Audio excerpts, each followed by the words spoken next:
آسمان اگر آپ سوتے ہوئے آسمان کے تاروں کو دیکھیں اور ایک آیت پڑھ لیں، بخشش ہو جائے گی۔ حدیث میں آتا ہے آقا سرور کونین صلی اللہ تعالی علیہ وسلم نے فرمایا، مفہوم ہے، ایک شخص سو رہا تھا، اس نے آسمان کے تاروں کی جھلملاہٹ دیکھی، حسن دیکھا، کمال دیکھا۔ یہاں آسمان نظر نہیں آتا، آسمان دیکھنا ہے تو صحراؤں میں چلے جاؤ۔ ہو جو تارے نظر آتے ہیں وہاں تا حد نظر نہ زندگی ہے، نہ کوئی عمارت ہے، نہ انسان ہے، سوائے سانپ کے، درندوں کے اور بچھو کے کچھ نظر نہیں آتا۔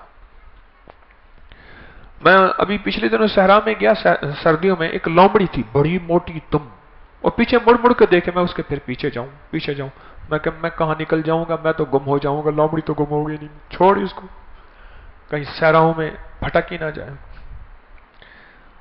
ایک آیت پڑھ لیا کریں اس کی شان کریمی کو سامنے رکھتے ہوئے، مولا اگر اس کی بخشش ہو سکتی ہے، تو وہی کریم ہے، بول بھی وہی ہے۔ اچھا، لفظ ہے بخشش، پتہ نہیں وہ گناہ گار تھا یا نیک تھا، بس تیری کریمی نے بخش دیا۔ میں آسمان کو بیان کر رہا ہوں، آسمان کو ایسے دیکھیں، اور اللہ کی رحمت میں ایک بندہ کھو گیا کہ مولا تو نے کتنا یہ نظام بنایا، اور حالانکہ اس وقت سائنس کی دنیا نے یہ نہیں بتایا تھا کہ چاند پہ بھی زندگی ہو سکتی ہے، مریخ پہ بھی زندگی ہو سکتی ہے، فلاں بھی ہے، کہکشائیں ہیں، اتنی گلیکسیز ہیں، اتنی اربوں خربوں کائنات ہے، کیونکہ الحمدللہ رب العالمین، کہ میں عالمین کا رب ہوں، عالم کا نہیں۔ تو ایک بندہ سو رہا تھا، اس نے ایسے آسمان پہ دیکھا اور دیکھ کے کہنے لگا ربنا ما خلقت ھذا باطلا سبحانک فقنا عذاب النار۔ بس یہی کچھ پڑھا۔ کیا کہاں لکھا ہوا ہے؟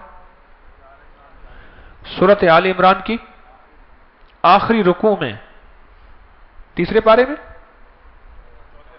چوتھے پارے میں، سورۃ آل عمران چوتھا پارہ آخری رکوع میں یہ آیت لکھی ہوئی ہے، ربنا ما خلقت ھذا باطلا سبحانک فقنا عذاب النار۔ مولا یہ ساری چیزیں تو نے کوئی بیکار تو نہیں بنائی، ان کے اندر کوئی مقصد ہے، مولا مجھے جہنم سے بچا دے۔ میں کہ اس نے یہ کہنا تھا، عرش سے اس کی بخشش کا سامان ہو گیا، اور اسی وقت حکم ملا کہ اس کو بخش دیا جائے۔ میں جب بھی آسمان کو میں نے دیکھا ہے تو اللہ کی طرف سے بے ساختہ دل میں یہ بات آ جاتی ہے، اور یہ آیت پڑھ لیتا ہوں۔ آپ بھی یقین کی نیت سے جب بھی آسمان کی جھلملاہٹ کو دیکھیں، اس نظام کو دیکھیں کہ سخی آقا تیرے لیے کون سی دیر ہے، اس کو پڑھنے والے کی بخشش ہو سکتی ہے، اور یہ معلوم ہوتا ہے کہ اس کے پڑھنے والے کا واقعہ کتابوں میں آیا اس لیے ہے، واقعہ تھا، اس نے پڑھا، دل کی دل میں رہی، تو نے کتنوں کی بخشش ایسے دل ہی دل میں باتوں میں کر دی، اس کا اظہار نہ ہوا۔